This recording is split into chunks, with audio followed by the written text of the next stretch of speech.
রাজীব ফারুক দুজনকে মঞ্চে আসার জন্য বলছি। অনুষ্ঠানের প্রধান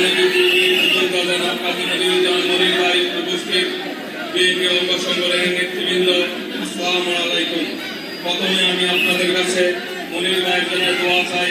আল্লাহ পাক মনির ভাইকে যেন নেক হায়াত দান করে, সুস্থ রাখে, ভালো রাখে এবং রূপগঞ্জ থেকে সংসদ সদস্য নির্বাচিত হয়ে রূপগঞ্জ থেকে সন্তান ছাতাবাস মাদক অভিবাসী নির্মূল করে আমাদেরকে একটি সুন্দর রূপগঞ্জ উপহার দিতে পারে। আমরা তারা পৌর বিএনপি রূপগঞ্জ থানা বিএনপি উচ্চপঞ্চ থেকে রূপগঞ্জ থানা বিএনপিকে মনির ভাইয়ের ঘাঁটি হিসাবে প্রতিষ্ঠিত করব, এই আশা থেকে আমি আমার বক্তব্য শেষ করছি। অসমাপ্ত বক্তব্য নিয়ে আসছেন আব্দুল মতিন কমিশনার। আসসালামু আলাইকুম। আমি শেষ করছি, যেহেতু বৃষ্টির আবহাওয়া, আমি আপনাদের সাবেক কাউন্সিলর, আমি আপনাদের 5 বছরে এমন কোনো উপকার আমি না করছি। পল্লী বিদ্যুৎ, গান, গ্যাসের যে কোনো সমস্যা, প্রশাসনিক সমস্যা সব দিক দিয়ে দেখছি। ইনশাল্লাহ আগামীতে কাজী মনিরুজ্জামান মামার নেতৃত্বে আমি ইনশাল্লাহ আবার আপনাদের মাঝে সবকিছু দিয়ে উপকার করে যাবো। সবাই উনি শত্রু, উনি একজন যোগ্য ব্যক্তি রূপগঞ্জে শাসন করার জন্য। বাংলাদেশ জিন্দাবাদ, খালেদা জিয়া জিন্দাবাদ। উপস্থিত আজকের অনুষ্ঠানের সম্মানিত প্রধান অতিথি, রূপগঞ্জ এলাকা মানুষের নয়নের মনে, রূপগঞ্জের মানুষের আশা আকাঙ্ক্ষার প্রতীক, বিগত 16 বছর যিনি রাজপথের অগ্রভাগে থেকে স্বৈরাচার বিরোধী আন্দোলনের নেতৃত্ব দিয়েছেন, সেই নেতা বীর মুক্তিযোদ্ধা কাজী মনিরুজ্জামান মনির ভাই সহ মঞ্চে উপস্থিত নেতৃবৃন্দ এবং আমার সামনে উপস্থিত নেতৃবৃন্দ, আসসালামু আলাইকুম। বৈরী আওয়ার জন্য বেশি কথা বলার সুযোগ নেই। 9 নম্বর ওয়ার্ডের যারা বিগত দিনের থেকে নেতা কর্মী ছিলেন তাদেরকে নিয়ে আমার লম্বা বক্তৃতা ছিল। কোনো একদিন হয়তো আমি সময় পেলে তাদেরকে নিয়ে কথা বলবো। আমি শুধু 31 দফা নিয়ে দুটি কথা বলে আমি আমার সংক্ষিপ্ত বক্তব্য শেষ করব। 31 দফা বলতে আমরা কি বুঝি?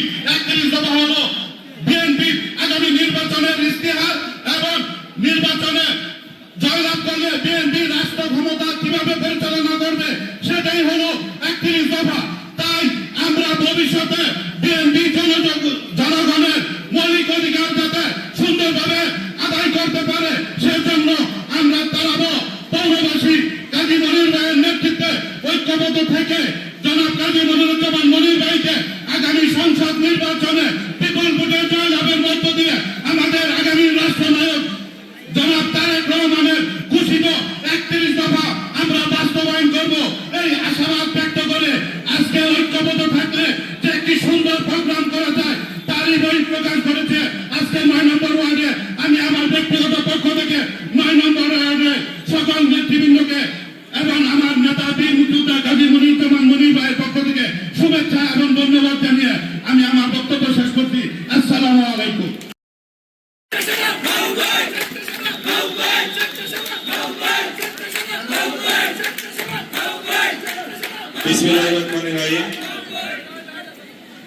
বাংলাদেশ জাতীয়তাবাদী দল তারাপুর পৌরসভার 9 নং ওয়ার্ড বিএনপি অঙ্গ ও সহযোগী সংগঠন কর্তৃক আয়োজিত বিএনপির ভারপ্রাপ্ত চেয়ারম্যান জনাব তারেক রহমান কর্তৃক ঘোষিত 31 দফা বাস্তবায়নের লক্ষ্যে আজকের এই বিশাল সমাবেশের সম্মানিত সভাপতি, বাংলাদেশ জাতীয়তাবাদী দল নারায়ণগঞ্জ জেলা বিএনপির সাবেক ভারপ্রাপ্ত আহ্বায়ক জনাব নাসিরউদ্দিন নাসির ভাই, আজকের এই সমাবেশের প্রধান অতিথি হিসাবে উপস্থিত হয়েছেন এই তারাবের কৃতি সন্তান, রূপগঞ্জের মা মাটি মানুষের নেতা, অত্যন্ত পরিচ্ছন্ন রাজনীতিবিদ, বিএনপির জাতীয় নির্বাহী কমিটির অন্যতম সদস্য, রণাঙ্গনের বীর মুক্তিযোদ্ধা জনাব কাজী মনির সাহেব, উপস্থিত প্রিয় নেতৃবৃন্দ, উপস্থিত 9 নং ওয়ার্ড বিএনপি অঙ্গ ও সহযোগী সংগঠনের প্রিয় নেতৃবৃন্দ, প্রিয় ভাইয়েরা, আল্লাহর অশেষ রহমত যে আজকে এই পরিবেশটা খুব শান্ত পরিবেশ, মেঘাচ্ছন্ন পরিবেশ। তাই বৃষ্টির জন্য আমরা অনুষ্ঠানটাকে অনেকটা সংক্ষিপ্ত আকারে সাজিয়েছে।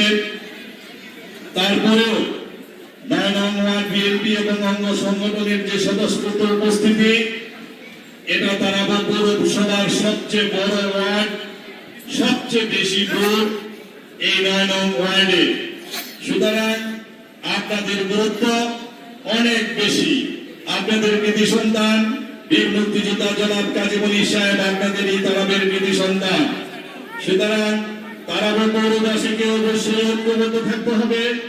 অবশ্যই কাজী মনির সাহেবের হাতকে শক্তিশালী করার জন্য এই ধরনের অনেক সুন্দর সুন্দর প্রোগ্রাম তারাবা পৌরসভার প্রত্যেকটি ওয়ার্ডে ওয়ার্ডে আপনাদেরকে করতে হবে। তারাবা পৌরবাসীকে ঐক্যবদ্ধ করে তারাবা পৌরসভা কাজী মনির সাহেবের ঘাঁটিতে পরিণত করতে হবে, যেন আগামী দিনে আমাদের যে নির্বাচন হবে সেই নির্বাচনে এই তারাবা পৌরসভার 9 নং ওয়ার্ড থেকে যেন এই জয়ের স্লোগান এমন ভাবে প্রবাহিত হয় যেন সেই উত্তরে আমাদের দাউদপুর ইউনিয়ন পর্যন্ত আপনাদের এই জয়ের স্লোগানটা পৌঁছায়। তাহলেই প্রমাণিত হবে তারাবা পৌরসভা কাজী মনির সাহেবের সত্যিকার অর্থেই ঘাঁটি। প্রিয় ভাইরা, কাজী মনির সাহেব অত্যন্ত পরিচ্ছন্ন একজন রাজনীতিবিদ। আমরা সবাই ভাগ্যবান যে একজন পরিচ্ছন্ন, সৎ এবং বীর মুক্তিযোদ্ধার সাথে আমরা রাজনীতি করতে পারছি। আপনারা জানেন যে শহীদ রাষ্ট্রপতি জিয়াউর রহমান ওনার এই মেধাবী নেতৃত্ব এবং সৎ এবং পরিচ্ছন্ন রাজনীতি দেখে ওনাকে জাতীয়তাবাদী দলে জাতীয়তাবাদী যুব দলের প্রতিষ্ঠাতা সাংগঠনিক সম্পাদকের মাধ্যমে এই জাতীয়তাবাদী দলের কাজ করার সুযোগ করে দিয়েছেন। অদ্যবধি পর্যন্ত উনি আপনাদের আমাদের সাথে অর্থাৎ জাতীয়তাবাদী দলের একজন কর্মী হিসাবে উনি দায়িত্ব পালন করে যাচ্ছেন। উনি 2008 এবং 2018 দুইটি নির্বাচনে ধানের শীষের প্রতীক নিয়ে এই রূপগঞ্জ থেকে উনি নির্বাচন করেছেন। আপনারা ওনার জন্য ঐক্যবদ্ধভাবে কাজ করেছিলেন। কিন্তু কেমন নির্বাচন হয়েছে? আপনারা কি ভোট দিতে পারছেন? এইরকম সমাবেশ করার কি কোনো সুযোগ আপনারা পেয়েছেন? আপনারা পান নাই, আমরা কেউ পাই নাই।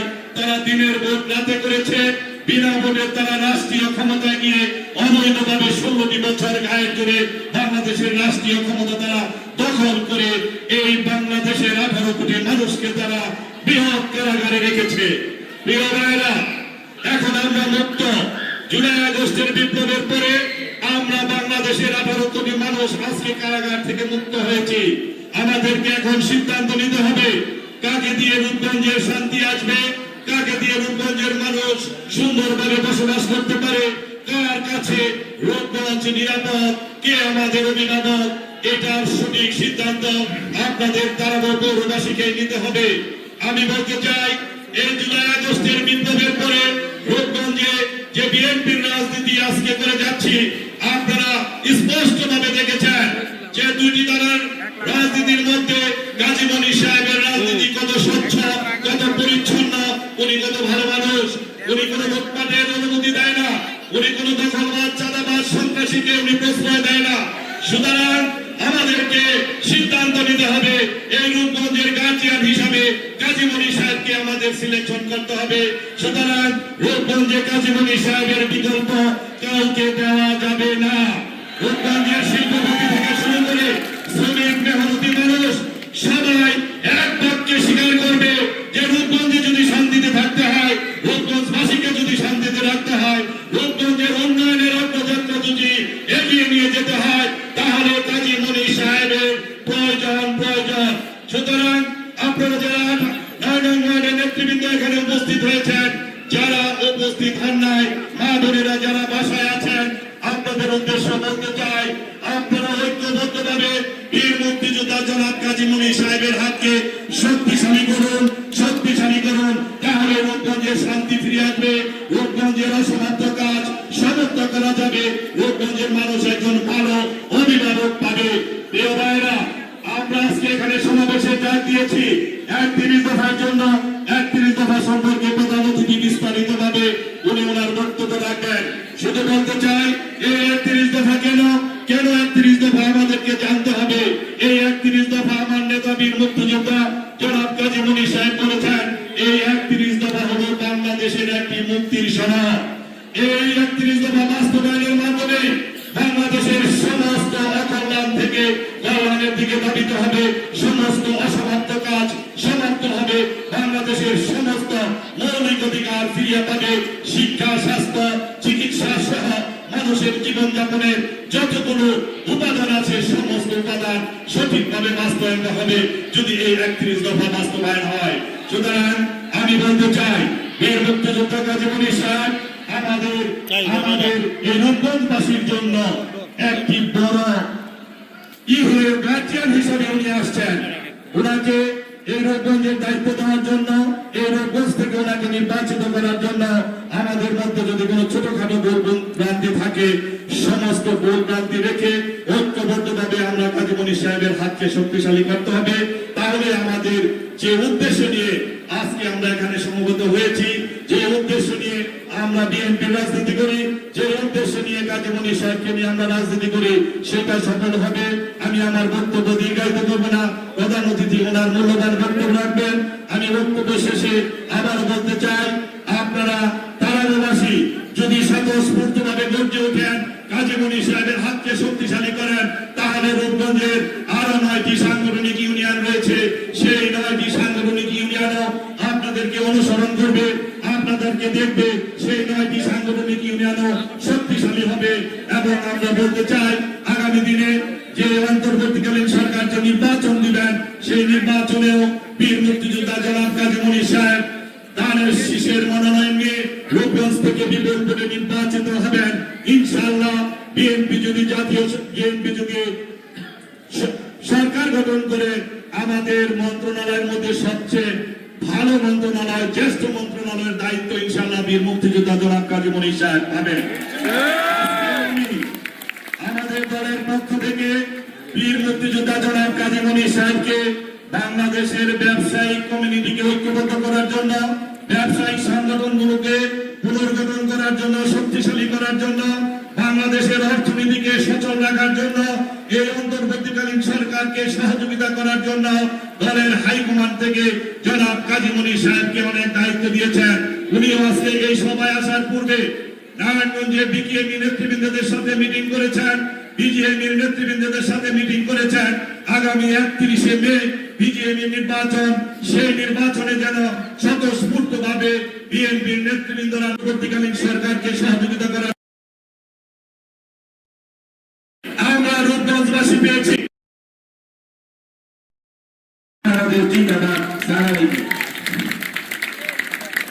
ধন্যবাদ নাজরুল নায়ককে। এ পর্যায়ে আমাদের প্রধান অতিথি রূপগঞ্জের হয়েছে, আমি প্রধান সাহেব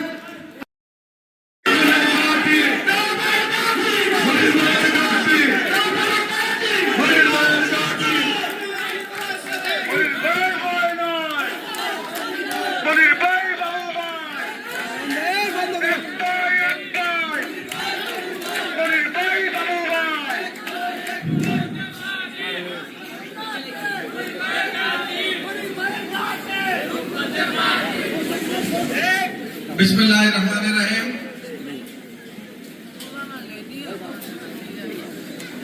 তারাবা পৌরসভা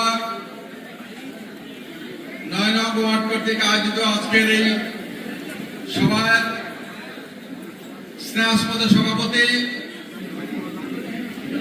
জনাব নাসিরউদ্দিন সহ মঞ্চে উপবিষ্ট আমার সম্মানিত নেতৃবৃন্দ, সামনে উপবিষ্ট তারাবা পৌরসভা 9 নং ওয়ার্ডের আমার সম্মানিত মুরব্বিয়ানরা, প্রিয় ভাই বোনেরা, আপনারা দীর্ঘ সময় ধরে এখানে এই সভায় উপস্থিত আছেন। প্রচন্ড গরম, তার উপরে মাথার উপরে বৃষ্টি, এই বৃষ্টির আশঙ্কা মাথায় নিয়ে আমরা দীর্ঘ সময় ধরে আমাদের নেতাদের বক্তব্য শুনেছি। আপনাদের এই দলের প্রতি আন্তরিকতা, বিশ্বাস, বিগত আন্দোলনে আপনাদের ভূমিকা সবকিছু নিয়ে আপনাদের সুস্পষ্ট বক্তব্য এবং উচ্চারণ আমরা শুনেছি। প্রিয় নেতৃবৃন্দ,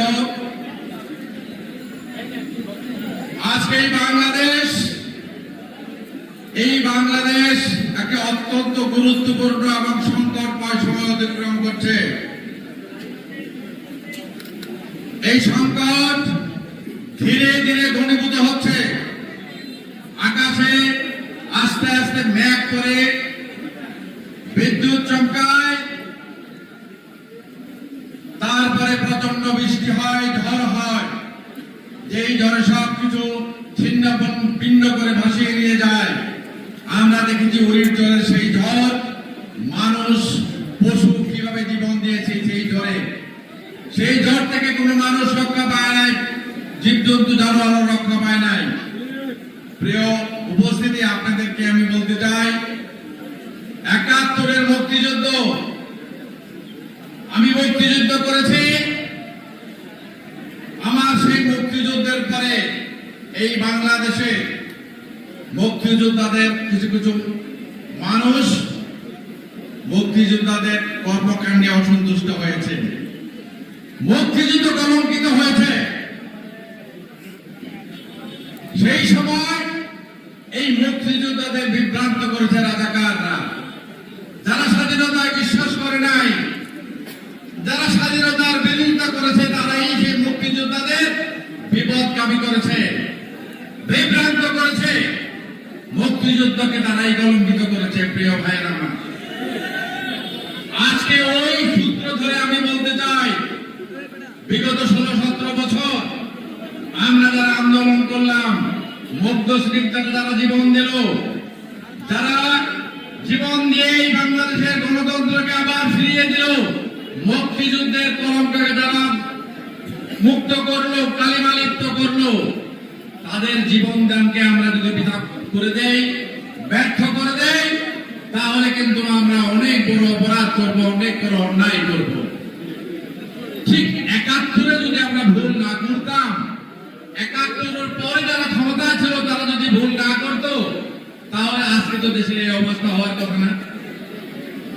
৭১-এর পরে এই আওয়ামী লীগ, শেখ মুজিব, শেখ হাসিনা ক্ষমতায় থেকে এই বাংলাদেশের মানুষের উপরে নির্যাতন করেছে, অত্যাচার করেছে, মানুষের কথা বলার অধিকার কেড়ে নিয়েছে।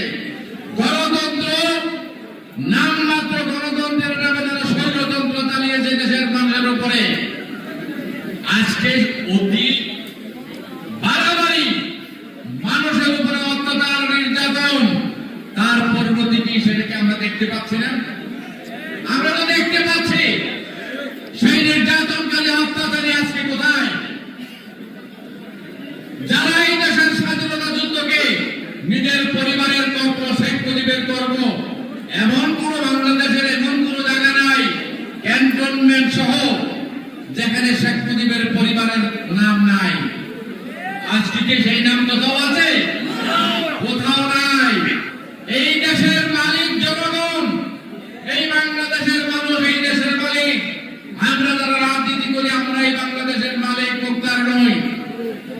আমরা ৭১ যুদ্ধ করেছি এই দেশের মানুষকে মুক্ত করার জন্য, জীবন দিয়েছে মুক্ত করার জন্য। মুক্তিযোদ্ধা হিসাবে আমি আজকে জীবিত হয়ে আপনাদের সাথে কথা বলছি। কিন্তু সেই দিন আমার অনেক সহযোদ্ধা এই যুদ্ধে জীবন দিয়েছে। একইভাবে আমরা এই স্বৈরাচার বিরোধী আন্দোলনেও অনেকে জীবন দিয়েছে। তার মানে আমি এই কথাটি স্পষ্ট করে আপনাদের বলতে চাই, আমি ৭১-এ মুক্তিযুদ্ধ করেছি বলেই এই দেশটা তো আমার না, আমার বাপের নামে আমি দেশটা লিখে দিতে পারি না। মুক্তিযুদ্ধ করেছে এই দেশের মানুষকে মুক্ত করার জন্য। এই দেশের আমি মুক্তিযুদ্ধ করে আমি এই দেশের লুটপাট করার জন্য, চাঁদাবাজি করার জন্য, ডাকাতি করার জন্য তো লুটপাট আমি মুক্তিযুদ্ধ করি নাই।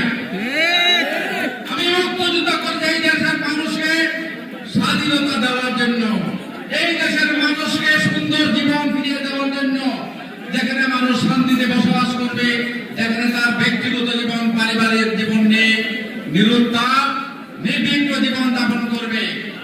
একইভাবে আমি বলতে চাই, ওই ৭১-এ যেই ভুল করেছে শেখ হাসিনা, ৭১-এর পরে তার পরিণতি আজকে দেশ ছাড়া, আওয়ামী লীগ নিষিদ্ধ। এটা কিন্তু অত্যন্ত একটা গুরুত্বপূর্ণ ইঙ্গিত আমাদের জন্য। আজকে যারা আমরা আন্দোলনের অহংকার করি, গর্ব করে, নিশ্চয়ই আমরা অহংকার করতে পারি মুক্তিযুদ্ধ নিয়ে, আমরা অহংকার করতে পারি ওই বৈষম্য বিরোধী আন্দোলন নিয়ে মুগ্ধ শ্রীগুলোদের নিয়ে, কিন্তু আমরা যদি ভুলে যাই, আমরা যদি আবার ওই একই ভুল করি, তাহলে পরিণতি কিন্তু আরো ভয়ঙ্কর অপেক্ষা করছে আমাদের জন্য। সুতরাং জনগণের শক্তিকে যারা অবজ্ঞা করবে তারা বড় আহম্মক, তারা বড় আহম্মক, তারা বড় ব্যঙ্গ। জনগণের শক্তির সামনে কোন দানব টিকে থাকে না। শেখ হাসিনা তো কখনো মনে করে নাই, কোনোদিনই মনে করে নাই এই দেশ থেকে তাকে পালাতে হবে। হেলিকপ্টারে উঠার আগেও সে মনে করে নাই এই দেশ থেকে যেতে হবে। কিন্তু জনগণের শক্তির কাছে কোন শক্তি বড় শক্তি নয়, কোন শক্তিই না। তাই আজকে আমি একটা কথা আপনাদেরকে সাক্ষী রেখে বলতে চাই, আজকে আমাদের নেতা শহীদ জিয়া ৭১ যুদ্ধ করেছেন, যুদ্ধের ঘোষণা দিয়েছেন। যুদ্ধের ঘোষণা দিয়ে উনি কিন্তু বসে থাকেন নাই, রণাঙ্গনে একটি সেক্টরের সেক্টর কমান্ডার হিসেবে এই দেশের স্বাধীনতা যুদ্ধ উনি পরিচালনা করেছেন। শুধু তাই নয়, মুক্তিযুদ্ধের পরে উনি যথারীতি কর্মস্থলে ছিলেন। জাতির প্রয়োজনে স্বাধীন অবলম্বনে আবার উনি জনগণের সামনে এসেছেন।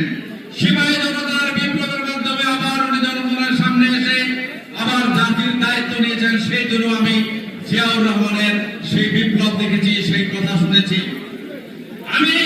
আমার মনে আছে শহীদ জিয়ার দায়িত্ব নেওয়ার পরে এই বাংলাদেশে খাল কাটার কর্মসূচি উনি দিয়েছিলেন। যাত্রাপুরাতে খাল কেটেছিলেন, সেই খাল কাটায় আমি ছিলাম। দাউদপুরে খাল কাটায় উনি এসেছিলেন, সেই খাল কাটার কর্মসূচিতে আমি ছিলাম। আজকে জিয়াউর রহমান এই বাংলাদেশ একটি স্বনির্ভর আত্মনির্ভর বাংলাদেশ করতে চেয়েছিলেন। দুর্ভাগ্য আমাদের ষড়যন্ত্র তাকে বাঁচতে দেয় নাই। তাকে হত্যা করা হয়েছে, কিন্তু তাকে হত্যা করা হলেও আজকে আমি মনে করি তার প্রিয় সহধর্মিনী আমাদের নেতৃত্বে ৩ নির্বাচিত প্রধানমন্ত্রী, তার শহীদ হওয়ার পরে উনি তো চুপ করে ঘরে বসে থাকেন নাই। উনি স্বৈরাচার বিরোধী আন্দোলনের নেতৃত্ব দিয়ে স্বৈরাচারকে পরাভূত করে আবার এই দেশে গণতন্ত্র ফিরিয়ে এনেছেন। উনি আপনাদের ভোটে নির্বাচিত, একবার না ৩ বার নির্বাচিত হয়ে প্রধানমন্ত্রী হয়েছেন। তাই জিয়া পরিবার এই দেশে যতদিন এই দেশের স্বাধীনতা আছে, এই দেশ আছে, এই দেশের লক্ষ কোটি মানুষের হৃদয় বেঁধে থাকবে ইনশাআল্লাহ, এটাতে আমার কোনো সন্দেহ নাই। শহীদ জিয়ার পরে আজকে উনি দিয়েছিলেন জিয়াউর রহমান ১৯ দফা, খালেদা দিয়েছেন 2030 ভিশন। এইগুলির মধ্যে আছে এই দেশের মানুষের উন্নতি, সামাজিক পরিবর্তন, অর্থনৈতিক পরিবর্তন, শিক্ষা খাতের পরিবর্তন, স্বাস্থ্য খাতের পরিবর্তন। এগুলি বিস্তারিত উনি সেই ভিশনেই দিয়েছেন। আজকে এই স্বৈরাচার বিরোধী আন্দোলনের এই ১৫ বছর আমাদের প্রিয় নেতা শহীদ জিয়া প্রিয় সন্তান, খালেদা জিয়া প্রিয় সন্তান। 1/11 পরে যার উপরে নিষ্ঠুর নির্মম অত্যাচার নির্যাতন হয়েছে, সেই নির্যাতনের পরে কোন মানুষ কিভাবে সুস্থ হবে সেটা যদি আপনারা দেখে থাকেন, আমি বলবো, আমি দেখেছি তার অবস্থা, আমার মনে হয়েছে হয়তো এই মানুষটি আর বেঁচে নাও থাকতে পারে। কিন্তু আজকে আমি এই কথাই বিশ্বাস করি, রব্বুল আলামিন তাকে বাঁচিয়ে রেখেছেন এই দেশকে, এই জাতিকে নেতৃত্ব দেওয়ার জন্য। আল্লাহর কাছে আমরা দীর্ঘ 15টি বছর বিদেশ থেকে আমরা আমাদের যখন দিন, ওনার তখন রাত্র, আর ওনার যখন রাত্র আমাদের তখন দিন, এই দিন রাত্রকে এক করে এই সারা বাংলাদেশের প্রত্যেকটি এলাকায় এই আন্দোলনকে নেতৃত্ব দেওয়ার জন্য তারেক জিয়া যেভাবে কষ্ট করেছেন, আমি মনে করি উনি এই সময়ের একজন যোগ্য নেতা। একটা জাতিকে সঠিকভাবে পরিচালনা করার মতো যোগ্যতা, নেতৃত্ব, দৃষ্টিভঙ্গি, দূরদর্শী চিন্তা ভাবনা সবই তার মাথায় আছে। তাই সেই নেতা আজকে আমাদেরকে জাতিকে আরেকটি নতুন মুক্তি সনদ দিয়েছেন, সেটা হচ্ছে 31 দফা। এই 31 দফার মধ্যে এই জাতির প্রত্যেকটি মানুষ, প্রত্যেকটি স্তরের মানুষ, কৃষক, শ্রমিক, ছাত্র, যুবক, মা বোন, শিক্ষা খাত, স্বাস্থ্য খাত, কৃষি খাত সহ সমস্ত ব্যাপারে বিস্তারিত কথা উনি 31 দফায় দিয়েছেন। এই 31 দফা নিয়ে আমরা কাজ করে যাচ্ছি। আমরা কাজ করে যাব, কারণ এই দেশটা আমাদের, এই দেশটা শহীদ জিয়া, এই দেশটা খালেদা জিয়া, এই দেশটা সবশেষে তারেক জিয়া সরকার আমাদের সবার। শুধুমাত্র শেখ হাসিনা মনে করতেন সেই দেশটা তার এবং তার পরিবারের এবং তার বাপের। আর খালেদা জিয়া, জিয়াউর রহমান আমরা মনে করি এই দেশটা আমাদের সবার। তাই তারেক জিয়ার সেই বিশুদ্ধ একত্রিত বাস্তবায়নের জন্য আমরা ঐক্যবদ্ধ থেকে কাজ করে যাব। আমরা এই সমাজে কোনো বিভ্রান্তি, কোনো মরক্য চাই না, কোনো বিশৃঙ্খলা চাই না। আমি মুক্তিযোদ্ধা হিসেবে আমি আপনাদের কাছে স্পষ্ট করে বলতে চাই, আবার বলতে চাই, বারবার বলতে চাই, মুক্তিযুদ্ধ আমার কোনো ব্যক্তিগত অর্জন নয়। আমার জীবনের শ্রেষ্ঠ কাজ মুক্তিযুদ্ধ, আমার জীবনের শ্রেষ্ঠ অর্জন স্বাধীনতা। এই স্বাধীনতা শুধু আমার পরিবারের জন্য নয়, এই রূপগঞ্জের মানুষের জন্য নয়, ৯ নম্বর ওয়ার্ড মানুষের জন্য নয়, সারা বাংলাদেশের 22 কোটি মানুষের জন্য। হিন্দু, মুসলমান, বৌদ্ধ, খ্রিস্টান, সব ধর্মের, সব বর্ণের মানুষের জন্য। তাই আজকে কোনো ডিসক্রিমিনেশন বা বৈষম্য নয়, আমরা সবাই মিলে শান্তিতে থাকতে চাই। তাই আজকে আমাদের প্রিয় নেতৃবৃন্দ যারা মঞ্চে আছেন, যারা সামনে আছেন, আমি আপনাদেরকে এই কথাটি বলতে চাই, আন্দোলন অবশ্যই আমরা করেছি, স্বৈরাচারের পতন ঘটিয়েছি। এই আন্দোলন কোনোভাবেই যেন শেখ হাসিনার, আওয়ামী লীগ, যুবলীগ, ছাত্রলীগ এই স্বাধীনতাকে যেইভাবে কলঙ্কিত করেছে, মানুষের উপর অত্যাচার, নির্যাতন, চাঁদাবাজি, দাঙ্গাবাজি করে আমরাও যে অর্জন আজকে করেছি জীবন দিয়ে, রক্ত দিয়ে, সেই আন্দোলনকে যেন কোনোভাবেই আমরা কলঙ্কিত না করি। আমি আপনাদেরকে অনুরোধ করব, আপনাদের ধৈর্য শক্তি থাকতে হবে, আপনাদের সবকিছু এই মুহূর্তে পেতে হবে, এটা তো কোনো কথা নয়। আপনি যদি একটা গাছ লাগান, আজকে লাগলে কালকেই ফল হবে? নিশ্চয়ই না। সেই গাছটিকে আপনি পরিচর্যা করবেন, গাছে যখন ফল হবার সময় হবে, সেই ফল হলে আপনি খেতে পারবেন। আপনি জোর করে তো গাছে ফল ফলাতে পারবেন না। তাই আজকে আমি স্পষ্ট করে বলতে চাই, আন্দোলন আমরা করেছি, গণতন্ত্র আমরা ফিরিয়ে এনেছি, স্বৈরাচারকে আমরা বিদায় করেছি। এখন এই অন্তর্বর্তীকালীন সরকারের কাছে আমরা জোর দাবি জানাবো, অবিলম্বে অবাধ একটা নিরপেক্ষ অংশগ্রহণমূলক নির্বাচনের মধ্য দিয়ে আমরা একটা নির্বাচিত সরকার চাই, যে সরকারকে এই দেশের মানুষ ভোট দিবে, যাকে খুশি তাকে দিবে। সেই ভোটের মাধ্যমে অবিলম্বে একটি নির্বাচিত সরকার দেশে আসুক। সেই সরকার যেই দলেরই আসুক, তাতে আমার কোনো আপত্তি নাই। এই দেশটা আমার সবার। আমি জোর করে, মানুষ আমাকে ভোট দিবে না, আমাকে পছন্দ করে না, সেইভাবে তো আমি জোর করে, আমি অন্যের ভোট জোর করে নিয়ে, দিনের ভোট রাতে করে আমি তো নির্বাচিত হতে চাই না। সেই রকম একটি নির্বাচিত হয়ে এক এমপি হয়ে, মন্ত্রী হয়ে আমরা দেশ চালাবো, জাতীয়তাবাদী দল সেই রাজনীতিতে বিশ্বাস করে না। জাতীয়তাবাদী দল জনগণের রাস্তায়, জনগণের সমর্থনে বিশ্বাস করে। জনগণ যদি সমর্থন করে, নিশ্চয়ই জাতীয়তাবাদী দল ক্ষমতায় যাবে। যদি জনগণ সমর্থন না করে, জনগণের সমর্থন না পেলে জাতীয়তাবাদী দল বিরোধী দলে থাকবে, এতে কোনো আপত্তি আমাদের নাই। তাই আজকে জাতীয় রাজনীতির এই সন্ধিক্ষণে অনেক বড় সংকট, যে সংকট আমরা হয়তো এখন দেখতে পাই না, আমরা অনেকে হয়তো বুঝতেও পারি না, কিন্তু অনেক বড় গভীর সংকটে এই দেশ আজকে আছে। গণতন্ত্র, মানুষের স্বাধীনতা, রাজনীতি সবকিছু একটা গভীর সংকটের মধ্য দিয়ে যাচ্ছে। মানুষ যখন চিকিৎসায় যায়, চিকিৎসার জন্য একটা পর্যায়ে মানুষ যখন সাধারণ বেডে তার চিকিৎসা হয় না, মানুষ যখন তাকে আর নিজেকে, তার জীবনকে বাঁচিয়ে রাখার জন্য শারীরিক সামর্থ্য হারিয়ে ফেলে, তখন কিন্তু মানুষকে তখন এই সেই রোগীকে সিসিও এবং আইসিইউ তো নিয়ে যাওয়া হয়। সিসিও আইসিইউ সম্বন্ধে যদি আমাদের ধারণা থাকে, সেই কথাই আমি আপনাদের বলতে যাচ্ছি। আজকে এই দেশের গণতন্ত্র, এই দেশের মানুষের অধিকার ওরকম সিসিও এবং আইসিইউতে যাচ্ছে ধীরে ধীরে। গণতন্ত্রের উপরে কালো ছায়া আবার ঘিরে আসছে। আমরা বারবার গণতন্ত্রের লড়ার জন্য লড়াই করবো, জীবন দিব, রক্ত দিব। এই অবস্থা বারবার চলতে দেওয়া যায় না।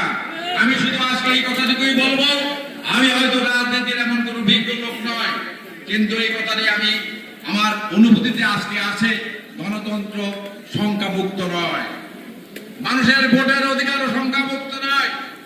তাই আজকে আমি আপনাদের বলবো, আমরা ঐক্যবদ্ধ থাকবো।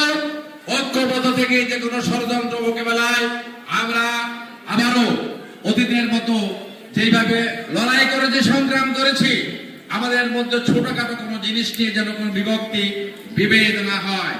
আজকে আমার প্রিয় ভাই বোনেরা, আপনারা মারা বোনেরা যারা আছেন, আমি সবার কাছে অনুরোধ করব, আমরা পুরুষরা এই কয়জন, আপনারা মহিলারা এই কয়জন, আরে ভাই আপনারা যদি ঘরে রান্না না করেন, এটা এত লম্বা কথা বলতেছি, এত কথা বলতেছি, কে আবার খাবার দেবে? নিশ্চয়ই সমাজে মা বোনদের ভূমিকাকে আমাদের সম্মান করতে হবে, তাদের প্রাপ্য সম্মান তাদেরকেও দিতে হবে। তাদের অধিকার প্রতিষ্ঠায় আমাদের নেত্রী বেগম খালেদা জিয়া, উনি তো একজন মহিলা। তাই আজকে পুরুষ, নারী, যুবক, বৃদ্ধ সবাই মিলে এই বাংলাদেশটিকে সুন্দর বাংলাদেশ বানাতে চাই। বাসযোগ্য একটি সুন্দর বাংলাদেশ আমরা গড়ব, এই প্রত্যয় রেখে আমাদের মধ্যে কোনো বিভেদ বিভক্তি যেন আমাদেরকে দুর্বল করতে না পারে, সেই দিকে লক্ষ্য রেখে আমি বলবো, বিগত 15 বছর যারা নির্যাতিত হয়েছেন, মামলা খেয়েছেন, অনেকেরই মামলা কিন্তু আমাদের শেষ হয়েছে, অনেকে জীবন দিয়েছে, তাদেরকে আমরা ফিরিয়ে আনতে পারবো না। মামুন, আহাদ সহ অনেকে আপনারা আহত হয়েছেন, কষ্ট বলেছেন, হয়তো মামুনের ফাঁসি হয়ে যাওয়ার মতো একটা পরিস্থিতি হয়েছিল, কিন্তু আল্লাহ তাআলা তাকে হায়াত দিয়ে বাঁচিয়ে রাখেন, সেটা তো কেউ তাকে কেউ মারতে পারে না। তাই আজকে মামুনকে উদ্দেশ্য করে আমি বলতে চাই, মামুন, আল্লাহ তাআলা যখন তোমাকে বাঁচিয়ে রেখেছে, আল্লাহই জানেন এরপরে তোমার বাকি জীবনে কি আছে। তুমি যে এই বিপদের সম্মুখীন হয়েছিলা, সেই বিপদ থেকে আল্লাহ তোমাকে রক্ষা করেছে। তাই যারা আন্দোলনে জীবন গ্রহণ করে যারা ঝুঁকিতে ছিলেন, আমি আপনাদের কাছে কৃতজ্ঞ, দল আপনাদের কাছে কৃতজ্ঞ, কিন্তু সেই আন্দোলনের যেন কোনো কলঙ্ক না হয়, সেই দিকে খেয়াল রাখার জন্য আমি আপনাদেরকে বিনীত অনুরোধ জানাবো। আপনারা সবাই মিলে এই 9 নং ওয়ার্ড তথা তারাবা পৌরসভায় আমরা জাতীয়তাবাদী দলের একটি দুর্বৃত্ত দুর্গ গড়ে তুলতে চাই। পারবো সেটা করতে? আমরা পারবো করতে? যদি আমরা পারি, আমরা সত্য সুন্দরের কথা থাকবো, আমরা অন্যায়ের বিরুদ্ধে থাকবো, আমরা মানুষের সমস্যা সমাধানের জন্য কাজ করব, আমরা স্বার্থপরতা দেখাবো না, শহীদ জিয়ার পথে সৎ পথে আমরা থাকবো। আমাদের নেতা তারেক রহমানের ঘোষিত 31 দফা বাস্তবায়নে যেই ত্যাগ স্বীকার করা লাগে, সেই ত্যাগ স্বীকার করে অঙ্গীকার করে আজকে আপনাদের সবাইকে আরেকবার ধন্যবাদ জানিয়ে আমি আমার বক্তব্য শেষ করলাম। আল্লাহ হাফেজ। বাংলাদেশ জিন্দাবাদ, বাংলাদেশ জাতীয়তাবাদী দল জিন্দাবাদ, শহীদ জিয়া অমর হোক, খালেদা জিয়া জিন্দাবাদ, তারেক জিয়া জিন্দাবাদ। ধন্যবাদ। বীর মুক্তিযোদ্ধা কাজী মনিরুজ্জামান মনির ভাইকে। মনির ভাই এগিয়ে চলো, মনির ভাই এগিয়ে চলো, মনির ভাই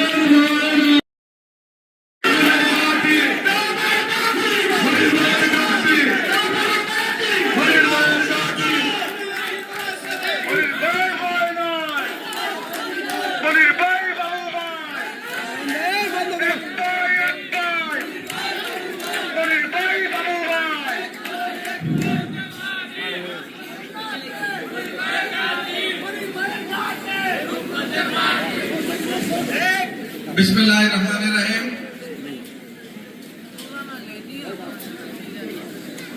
তারাবা পৌরসভা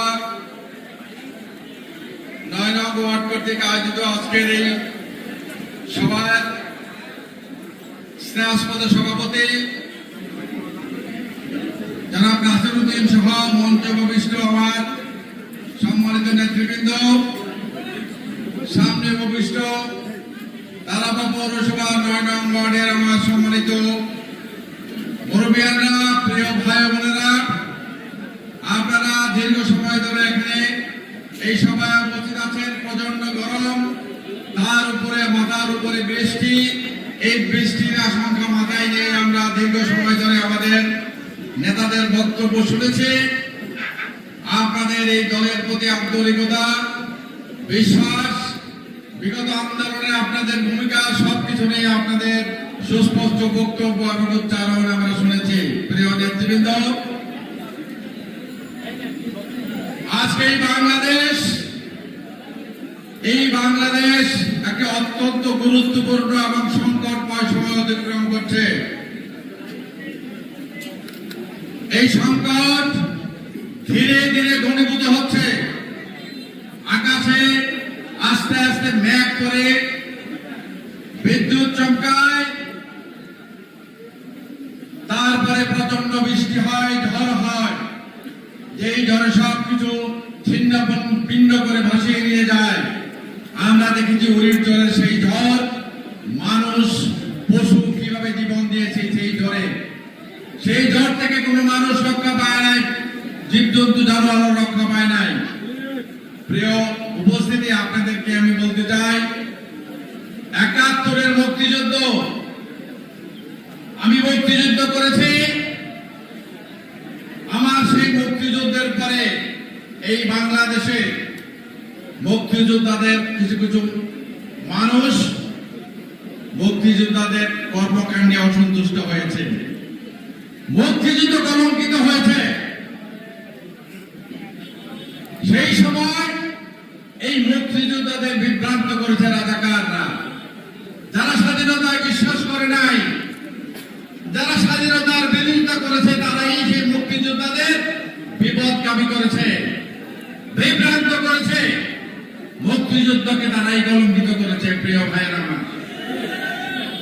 আজকে ওই সূত্র ধরে আমি বলতে চাই, বিগত 16-17 বছর আমরা যারা আন্দোলন করলাম, মুগ্ধ স্নিগ্ধতা যারা জীবন দিল, যারা জীবন দিয়ে এই বাংলাদেশের গণতন্ত্রকে আবার ফিরিয়ে দিল, মুক্তিযুদ্ধের কলঙ্ককে যারা মুক্ত করলো, কালিমা লিপ্ত করলো, তাদের জীবন দানকে আমরা যদি বিধান করে দেই, ব্যর্থ করে দেই, তাহলে কিন্তু আমরা অনেক বড় অপরাধ করব, অনেক বড় অন্যায় করব। ঠিক ৭১-এ যদি আমরা ভুল না করতাম, ৭১-এর পরে যারা ক্ষমতা ছিল তারা যদি ভুল না করতো, তাহলে আজকে তো দেশের এই অবস্থা হওয়ার কথা না। ৭১-এর পরে এই আওয়ামী লীগ, শেখ মুজিব, শেখ হাসিনা ক্ষমতায় থেকে এই বাংলাদেশের মানুষের উপরে নির্যাতন করেছে, অত্যাচার করেছে, মানুষের কথা বলার অধিকার কেড়ে নিয়েছে। গণতন্ত্র, নামমাত্র গণতন্ত্রের নামে যারা স্বৈরতন্ত্র চালিয়েছে দেশের মানুষের উপরে, আজকে অতি বাড়াবাড়ি মানুষের উপরে অত্যাচার, নির্যাতন, তার পরিণতি কি সেটাকে আমরা দেখতে পাচ্ছি না? আমরা তো দেখতে পাচ্ছি। সেই নির্যাতনকারী, অত্যাচারী আজকে কোথায়? যারা এই দেশের স্বাধীনতা যুদ্ধকে নিজের পরিবারের কর্ম, শেখ মুজিবের কর্ম, এমন কোন বাংলাদেশের এমন কোন জায়গা নাই, ক্যান্টনমেন্ট সহ, যেখানে শেখ মুজিবের পরিবারের নাম নাই। আজকে কি সেই নাম কোথাও আছে? কোথাও নাই। এই দেশের মালিক জনগণ, এই বাংলাদেশের মানুষ, এই দেশের মালিক। আমরা যারা রাজনীতি করি, আমরা এই বাংলাদেশের মালিক, মুক্তার নই। আমরা ৭১ যুদ্ধ করেছি এই দেশের মানুষকে মুক্ত করার জন্য, জীবন দিয়েছে মুক্ত করার জন্য। মুক্তিযোদ্ধা হিসাবে আমি আজকে জীবিত হয়ে আপনাদের সাথে কথা বলছি। কিন্তু সেই দিন আমার অনেক সহযোদ্ধা এই যুদ্ধে জীবন দিয়েছে। একইভাবে আমরা এই স্বৈরাচার বিরোধী আন্দোলনেও অনেকে জীবন দিয়েছে। তার মানে আমি এই কথাটি স্পষ্ট করে আপনাদের বলতে চাই, আমি ৭১-এ মুক্তিযুদ্ধ করেছি বলেই এই দেশটা তো আমার না, আমার বাপের নামে আমি দেশটা লিখে দিতে পারি না। মুক্তিযুদ্ধ করেছে এই দেশের মানুষকে মুক্ত করার জন্য। এই দেশের আমি মুক্তিযুদ্ধ করে আমি এই দেশের লুটপাট করার জন্য, চাঁদাবাজি করার জন্য, ডাকাতি করার জন্য তো লুটপাট আমি মুক্তিযুদ্ধ করি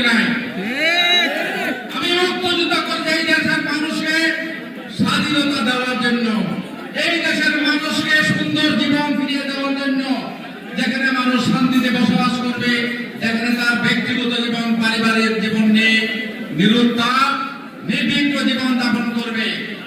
একইভাবে আমি বলতে চাই, ওই ৭১-এ যেই ভুল করেছে শেখ হাসিনা, ৭১-এর পরে তার পরিণতি আজকে দেশ ছাড়া, আওয়ামী লীগ নিষিদ্ধ, এটা কিন্তু অত্যন্ত একটা গুরুত্বপূর্ণ ইঙ্গিত আমাদের জন্য।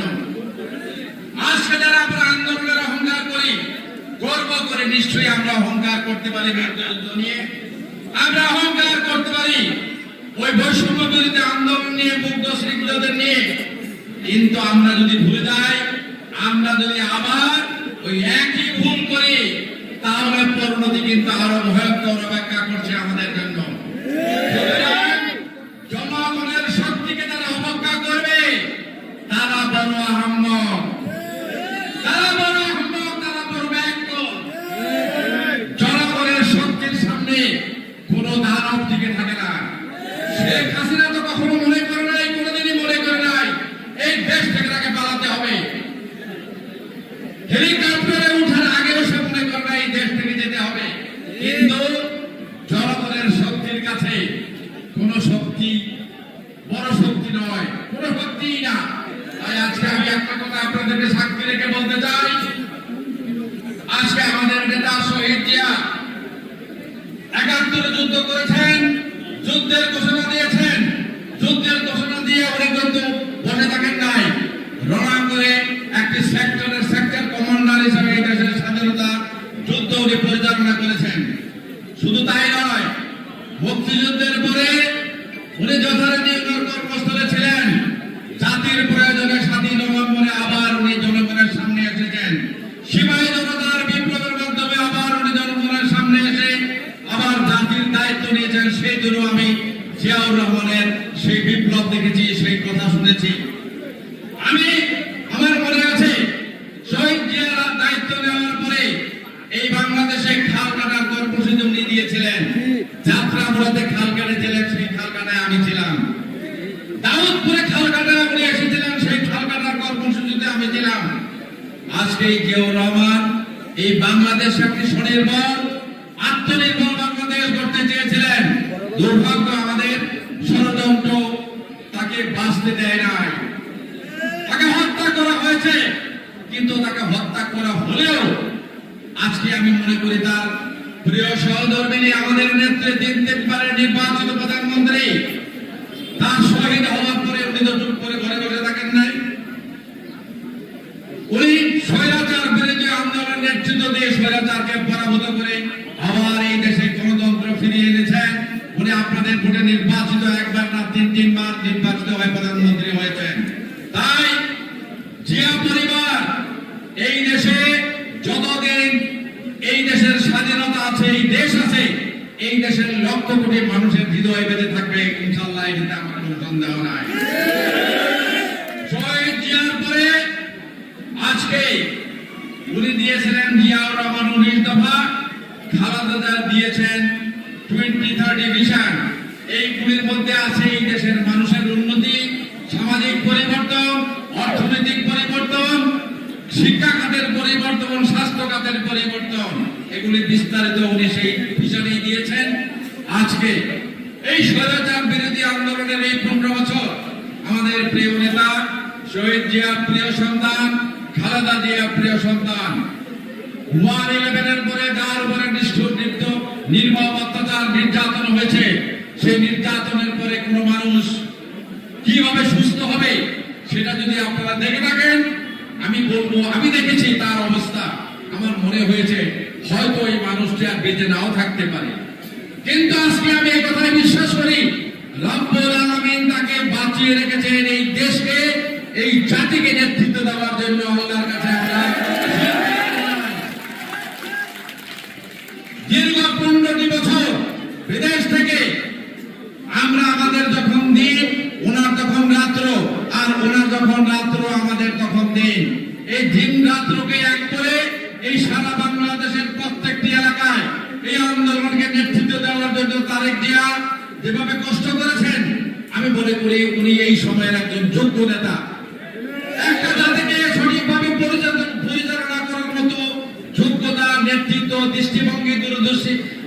চিন্তা ভাবনা সবই তার মাথায় আছে। তাই সেই নেতা আজকে আমাদেরকে জাতিকে আরেকটি নতুন মুক্তি সনদ দিয়েছেন, সেটা হচ্ছে 31 দফা।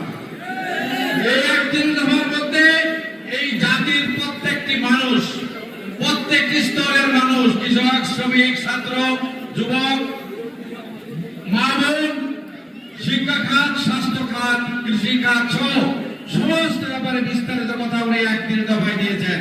এই 31 দফা নিয়ে আমরা কাজ করে যাচ্ছি, আমরা কাজ করে যাব। কারণ এই দেশটা আমাদের, এই দেশটা শহীদ জিয়া, এই দেশটা খালেদা জিয়া, এই দেশটা সবশেষে তারেক জিয়া সরকার আমাদের সবার। শুধুমাত্র শেখ হাসিনা মনে করতেন সেই দেশটা তার এবং তার পরিবারের এবং তার বাপের। খালেদা জিয়া, জিয়াউর রহমান, আমরা মনে করি এই দেশটা আমাদের সবার। তাই তারেক জিয়ার সেই ঘোষিত 31 দফা বাস্তবায়নের জন্য আমরা ঐক্যবদ্ধ থেকে কাজ করে যাব। আমরা এই সমাজে কোনো বিভ্রান্তি, কোনো মরক্য চাই না, কোনো বিশৃঙ্খলা চাই না। আমি মুক্তিযোদ্ধা হিসেবে আমি আপনাদের কাছে স্পষ্ট করে বলতে চাই, আবার বলতে চাই, বারবার বলতে চাই, মুক্তিযুদ্ধ আমার কোনো ব্যক্তিগত অর্জন নয়। আমার জীবনের শ্রেষ্ঠ কাজ মুক্তিযুদ্ধ, আমার জীবনের শ্রেষ্ঠ অর্জন স্বাধীনতা। এই স্বাধীনতা শুধু আমার পরিবারের জন্য নয়, এই রূপগঞ্জের মানুষের জন্য নয়, 9 নম্বর ওয়ার্ড মানুষের জন্য নয়, সারা বাংলাদেশের 22 কোটি মানুষের জন্য। হিন্দু, মুসলমান, বৌদ্ধ, খ্রিস্টান, সব ধর্মের, সব বর্ণের মানুষের জন্য। তাই আজকে কোনো ডিসক্রিমিনেশন বা বৈষম্য নয়, আমরা সবাই মিলে শান্তিতে থাকতে চাই। তাই আজকে আমাদের প্রিয় নেতৃবৃন্দ যারা মঞ্চে আছেন, যারা সামনে আছেন, আমি আপনাদেরকে এই কথাটি বলতে চাই, আন্দোলন অবশ্যই আমরা করেছি, স্বৈরাচারের পতন ঘটিয়েছি। এই আন্দোলন কোনোভাবেই যেন শেখ হাসিনার, আওয়ামী লীগ, যুবলীগ, ছাত্রলীগ এই স্বাধীনতাকে যেইভাবে কলঙ্কিত করেছেন, মানুষের উপরে অত্যাচার, নির্যাতন, চাঁদাবাজি, দাঙ্গাবাজি করে আমরাও যে অর্জন আজকে করেছি জীবন দিয়ে, রক্ত দিয়ে, সেই আন্দোলনকে যেন কোনোভাবেই আমরা কলঙ্কিত না করি।